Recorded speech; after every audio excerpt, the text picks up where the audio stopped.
AI को लेकर experts एक खास साल पर नजर गड़ाए हुए हैं और वो साल है 2026।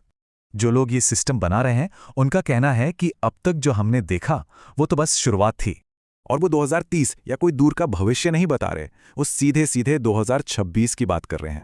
तो सवाल ये है कि 26 ही क्यों? इसे समझने के लिए पहले देखते हैं कि हम यहां तक पहुंचे कैसे। कई दशकों की धीमी रफ्तार के बाद पिछले कुछ सालों में एआई की स्पीड एकदम से बढ़ गई है। अब एआई सिर्फ चैटबॉट नहीं रहा, बल्कि हमारे काम करने के तरीके को ही बदल रहा है। लेकिन ये भी बस ट्रेलर है। दो बड़े एक्सपर्ट्स बता रहे हैं कि आगे क्या होने वाला है। एक का फोकस है कि एआई क्या क्या कर पाएगा और दूसरे का कि हमारी जिंदगी में ये कैसे शामिल होगा। तो पहले बात अमोदई की। उनका कॉन्सेप्ट है पावरफुल एआई, मतलब एआई टॉप ह्यूमन एक्सपर्ट्स के बराबर पहुंच जाएगा। जिस स्पीड से एआई सीख रहा है वो 2026 तक पीएचडी लेवल के एक्सपर्ट्स को भी टक्कर दे सकता है। और आर्मस्ट्रॉन्ग का आइडिया है सिम्बायोसिस एज, मतलब एआई हमारी जिंदगी का एक अदृश्य हिस्सा बन जाएगा। तो असल में हमारी डे टू डे लाइफ पर इसका क्या असर होगा, चलिए देखते हैं। पर्सनल लाइफ में एआई एक चीफ ऑफ स्टाफ की तरह होगा जो हमारी जरूरतें पहले ही समझ लेगा। वर्क लाइफ में इंसान और एआई की हाइब्रिड टीमें काम करेंगी।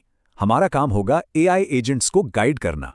और साइंस और क्रिएटिविटी में तो ये कमाल कर देगा। नई खोज और रचनाएं कई गुना तेज हो जाएंगी। लेकिन इसका असर सिर्फ हमारी डेली लाइफ पर नहीं, बल्कि पूरे समाज पर बहुत गहरा होगा। अमोदही इसे कहते हैं कंप्रेस्ड 21st सेंचुरी, मतलब 100 साल की मेडिकल तरक्की शायद 10 साल में हो जाए। सोचिए, जो काम पीढ़ियां लेती वो शायद सिर्फ एक दशक में ही पूरा हो जाए। इतनी तेज तरक्की का मतलब है कि हमें सही नियम और गाइडलाइंस बनाने होंगे, और वो भी अभी। एक्सपर्ट्स मानते हैं कि 2025-26 शायद नॉर्मल दुनिया का आखिरी दौर हो सकता है। तो अब लड़ाई इंसान बनाम एआई की नहीं है। असली मुकाबला एआई के साथ इंसान और एआई के बिना इंसान में होगा। चैलेंज ये है कि इसे अपनाना होगा। एआई को बिजली और इंटरनेट की तरह एक बुनियादी ढांचा समझना होगा। 2026 अब दूर नहीं।